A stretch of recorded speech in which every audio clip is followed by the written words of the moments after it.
کسی شخص کے بارے میں آپ کو اندازہ کرنا ہو تو دیکھ لیجئے اس کی طلب دنیا کا کیا حال ہے اور طلب عقبہ کا کیا حال ہے۔ سورہ قیامہ میں اللہ تعالیٰ ایک شکوے کے انداز میں نوع انسانی سے کہہ رہے ہیں، نہیں، تمہارا اصل مرض یہ ہے کہ تم دنیا عاجلہ کو پسند کرتے ہو، اس سے محبت کرتے ہو۔ یہی بات سورۃ الاعلیٰ میں فرمائی گئی۔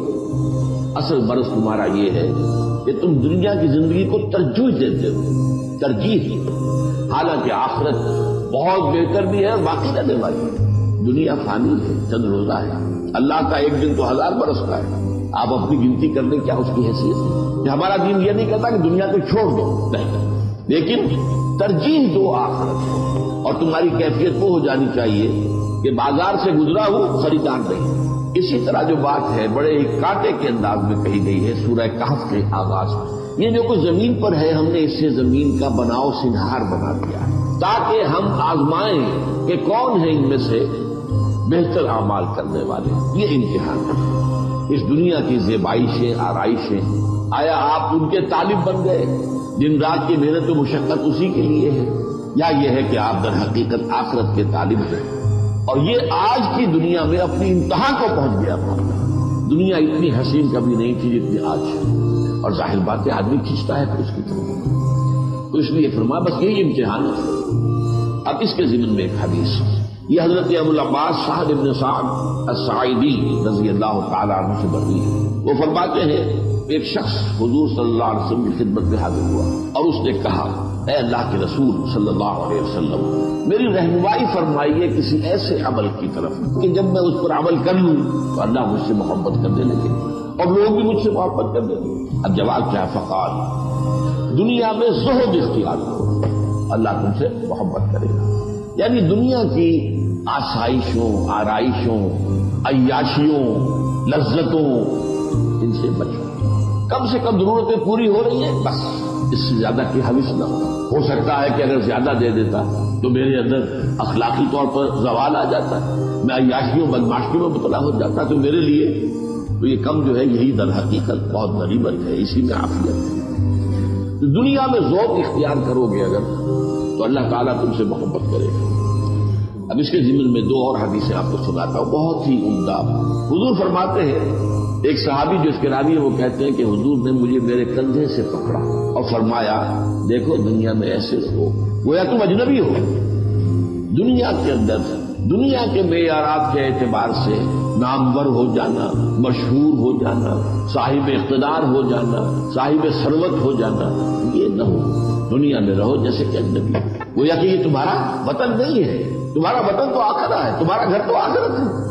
یہ تو عارضی ٹھکانہ ہے، عارضی طور پر تمہیں یہاں امتحان کے لیے بھیجا گیا۔ اللہ نے یہ موت اور زندگی کا سلسلہ اسی لیے بنایا ہے تاکہ تمہیں آزمائے کہ کون ہے تم میں سے بہترین عمل کرنے والے۔ یہ آزمائی ہے، کبھی اللہ دے کر آزماتا ہے کہ صبر کرتا ہے کہ نہیں، اور شکر کرتا ہے یا نہیں، اور کبھی چھین کر آزماتا ہے کہ صبر کرتا ہے یا نہیں۔ حرف شکایت زبان پر نہ آئے، اللہ کی طرف سے آئے۔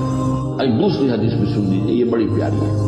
حضور نے فرمایا، مالی ولی دنیا، دیکھو مجھے تمہاری دنیا سے کیا سروکار ہے۔ میری مثال تو اس شخص کی ہے، ایک سوار، لیکن وہ ایک درخت کے نیچے تھوڑی دیر کے لیے استراحت کے لیے اس کے سائے میں وہ استراحت کے لیے رک جاتا ہے، پھر اس کے بعد وہ چھوڑتا ہے اور اپنی منزل لیتا ہے۔ ظاہر بات ہے کہ وہ عارضی قیام ہے، یہ اس کا وطن نہیں ہے، یہ اس کا گھر نہیں ہے، یہ اس کی منزل نہیں ہے۔ اسی طرح یہ دنیا تمہاری منزل نہیں ہے، تمہارا گھر نہیں ہے، تمہارا وطن نہیں ہے۔ حضور نے فرمایا، انما الدنیا خلقت لکم وانتم خلقتم للآخرہ، یہ دنیا تمہارے لیے پیدا کی گئی کیونکہ اسی میں تمہارا امتحان ہوتا ہے، لیکن بہرحال اس میں اللہ نے تمہاری ضرورتوں کو پورا کرنے کی جو چیزیں رکھی ہیں ان کو استعمال کرو، لیکن یہ کہ اس کو مطلوب اور مقصود اور محبوب نہ بنا دو۔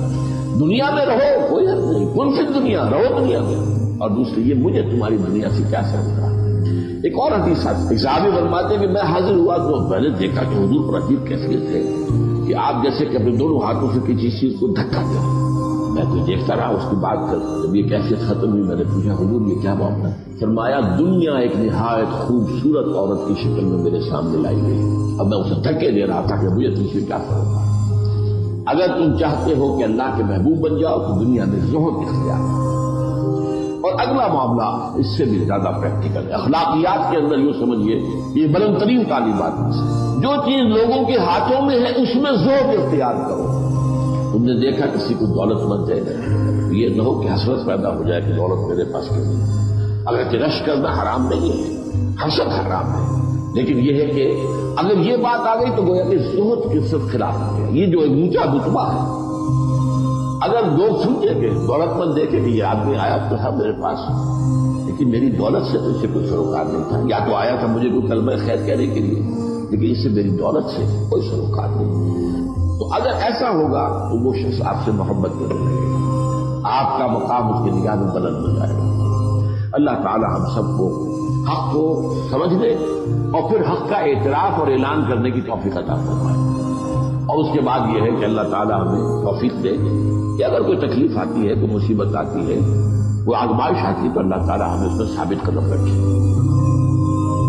سبسکرائب کیجئے ہمارے چینل اور دبائیے بیل کا آئیکن تاکہ آپ کو ریگولر نوٹیفیکیشن اپڈیٹس مل سکے۔